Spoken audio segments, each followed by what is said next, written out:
Naruto vs Luffy. The whole truth. I will disregard any personal feelings I have for either of these shows/characters, as my feelings are irrelevant to the fact of the matter. For both characters I will be using the best forms they have for fighting. So for Luffy it's Gear 5, and for Naruto it's his Sage of Six Paths Nine Tails mode. And before anyone gets mad that I'm not using Baryon mode, please keep in mind that Baryon mode would do worse against Luffy. I'll make a video about that later if you guys want. Either way, we will be going down a list, and comparing both characters in each relevant stat. Starting with physical strength. And no, all of those big pretty explosions that you see in fights are not a part of this stat. If we look at all of the raw physical strength feats that both of these characters have, I'd say that this stat definitely goes to Luffy. After watching both shows it's quite obvious that Naruto's characters are supposed to be more like regular humans than One Piece characters are. Without chakra enhancement most Naruto characters seem to only reach a level that's a little bit above max human capabilities. And even when Naruto has used chakra to enhance his physical strength, he still hasn't had strength feats as good as Luffy has. For a bit more reference, the greatest raw strength feat that I can think of for Naruto is when, in a much weaker form, he held the four-tailed beast's mouth open for a short amount of time. And considering that a regular-sized chimpanzee has a bite force of around 1,300 psi, the huge four-tailed beast's bite force has to be ridiculous. However, on the other hand, Luffy has had obnoxious strength feats like this since way before he even knew what a transformation was. Like that one time in the Sky Island arc when he was just casually running around with a gold ball that was way bigger than he was attached to his arm. Or that other time after the Marineford arc when he picked up the ginormous boulder in base form and destroyed a small mountain with it. Keep in mind that this was a post-war, completely exhausted Luffy that had a nearly fatal wound gaping on his chest. If an exhausted, near-death Luffy that hadn't had his training arc yet could do that in his base form, his current self would surely have greater physical strength than Naruto, considering that post-Marineford Luffy doesn't even possess as much strength as a single hair follicle that current Luffy has. Next we will be doing DC/destructive capability. And straight out of the gate I'd say that Naruto definitely takes this one. The main deciding factor of this stat is that Sage of Six Paths Naruto can chuck around way more huge attacks than current Luffy can. Naruto was essentially tossing around nukes throughout the entire Fourth Great Ninja War, whilst current Luffy seems to only be able to throw one of the huge punches that he used on Kaido. This is of course just an assumption because Luffy was already exhausted when he threw it, but regardless the one punch wouldn't be able to destroy as much as Naruto can within the same time frame. Next will be a P/attack potency, which I will be giving to Luffy. The only two things that would be arguable for Naruto's case in this stat are the Rasen Shuriken, and the Truth Seeker Orbs. The Rasen Shuriken being able to decimate someone's internal chakra network on a microscopic level, and the Truth Seeker Orbs being able to sometimes turn things to dust on contact. But Luffy has three main things that would make his AP higher. Number 1 being his advanced armament haki, which allows him to damage things from the inside out without even touching them. Meaning he could damage Naruto and his truth-seeking orbs regardless of their durability without ever touching them. The second being his ability to turn whatever he touches into rubber. As we saw when he was fighting Kizaru, he can turn his opponent's body to rubber even if his fist is coated with armament haki. Meaning when he punches you with his durability negation he also stretches the point of impact out, making the punch last longer, thus allowing for more damage to be done. And the third, which is the iffiest of them all, is his Toon Force. For those of you who don't know what Toon Force is, it's the ability to manipulate reality as you want in order to generate a comedic effect. Even if Luffy doesn't know that he can manipulate reality yet, he has still been doing it subconsciously. Such as when he turned Kizaru and Saturn into discombobulated pancakes and tossed them like frisbees. It's unclear whether or not the incapacitated state they were in was a product of the strength of Luffy's attack, or the Toon Force forcing them into temporary incapacitation to get the starry effect over their heads. But either way, being able to manipulate reality gives him the obvious edge in most stats. Next up is speed. Speed is split up into three main categories. First being movement speed, second being reaction speed, and third being combat speed. Starting with movement speed, I'd say that they are both pretty relative in this subcategory. The best arguments for the one of them having an edge over the other would be Naruto possibly being able to use the teleportation jutsu, and Luffy beating multiple light speed clones at once and only coming out with a little scratch.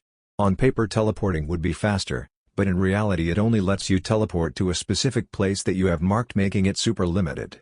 So I'll keep it equal simply because I haven't seen either of them have a definitive movement feat that's better than the other. Next up for speed is reaction speed, which definitely goes to Luffy without a doubt.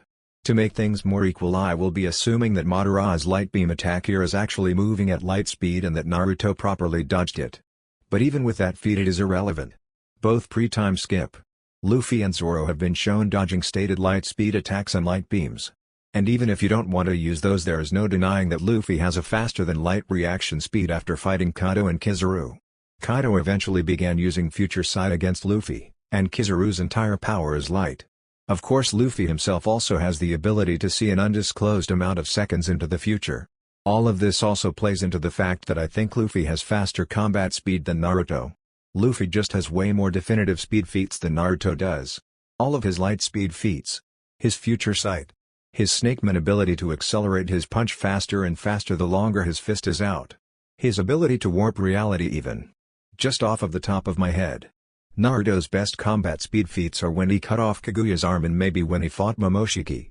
Using these you might just be able to get his combat speed to light speed at least. But it's still a little iffy, and Luffy is anything but iffy when it comes to speed. Next up is IQ, and Naruto 100% gets this one without question. I don't think I need to give any evidence for this either. Next is battle IQ, which also goes to Naruto. And that's not to say that the gap is humongous or anything, because Luffy was shown to be a hockey genius. He developed his gears, which are super effective. And you can see him adapting throughout his fights. It's just that Naruto is smarter. And is a ninja with more battle-type training. His universe kinda revolves around battle IQ, so he will definitely have the edge on this one. Next is experience, which I'd say goes to Naruto as well. And while Luffy has definitely been in way more fights throughout his life than Naruto has overall, Naruto has had to fight way smarter opponents, and has had the legitimate brain capacity needed to be a part of actual missions and plans. Next up on our power scaling list is durability. And it should go without saying, but this is definitely going to Luffy. The only times you see Naruto's durability increased beyond human level is when he is in Sage mode and when he is in his huge Kurama mode, and both of these things pale in comparison to Luffy's durability. Reason number 1. Luffy is immune to all blunt force attacks that don't possess any type of durability negation. Reason number 2. Luffy is completely immune to any lightning attacks. Number 3. Luffy is either super resistant, or immune to fire attacks. Number 4. Luffy possesses armament haki, which allows him to cover his already obnoxiously durable body with a crazy strong type of armor, and on top of that he can use advanced armament haki to push the armor outside of his body, making attacks stop before hitting him, and increasing the amount of armor on him. Next up is endurance, which obviously goes to Naruto. Gear 5. Luffy has some stamina problems as of this video's production. And Naruto's main strength is arguably his endurance. I feel like this one doesn't need any evidence either. So on to the next one. Agility is up next, and I'll give this one to Luffy. Naruto has good agility, sure. He's fast, he can run on water, he can run up walls, and he can create clones to move him out of the way midair. But Luffy has a nearly perfect agility build. As we established before, he's faster overall, he can stretch to pull himself away, he can inhale and exhale air to propel himself, he can bounce, he can make his surroundings and opponents bouncy, and he can use Toon Force to run on and push off of air when he wants. I'm sure he can do even more than this, but I feel like this is enough evidence. Next up is range, which I'd give to Naruto. Not by a huge margin or anything, but Luffy is way more of a fist fighter than anything. Of course he can extend those fists very far very quickly, grow himself large to close the gap, and I'm sure he can throw his haki out into an energy strike like Garp. But Naruto can casually chuck around nukes, so I'd give him the edge on this one. Next one up, and possibly the most fun one of all, is hacks/abilities. Starting with Naruto's relevant abilities first. 1. Regeneration. Both Naruto's Sage mode and his Nine Tails chakra give him incredibly fast recovery. 2. Enhanced senses. In his Sage of Six Paths mode, Naruto can sense what the nature around him is sensing, sense others' emotions, and sense someone's chakra very precisely.